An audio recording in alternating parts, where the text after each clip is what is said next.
ও কথা বলতে পারে না, কিন্তু ওর হৃদয়ে আছে মানুষের থেকেও বড় ভালোবাসা। এই মানুষটাই ওর পুরো পৃথিবী, এই মানুষটাই ওর সবকিছু। কিন্তু একদিন সবকিছু বদলে গেল। ও বুঝেছিল এই মুহূর্তে ওকেই শক্ত হতে হবে। নিজের কষ্ট ভুলে ও শুধু একটাই কাজ করেছিল, মালিককে বাঁচানো। মানুষ দেরি করেছিল, কিন্তু কুকুরটি করেনি। ও জানতো না মালিক ফিরবে কিনা, তবুও অপেক্ষা ছাড়েনি।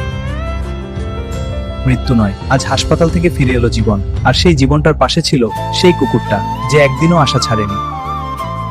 তুই কুকুর, কিন্তু বিশ্বাসঘাতক নয়। যারা কথা বলতে পারে না তাদের কষ্ট বুঝে নেওয়াটাই আমাদের দায়িত্ব। গল্পটা যদি ভালো লাগে, লাইক, শেয়ার, সাবস্ক্রাইব করো, কারণ ওরাও ভালোবাসতে জানে।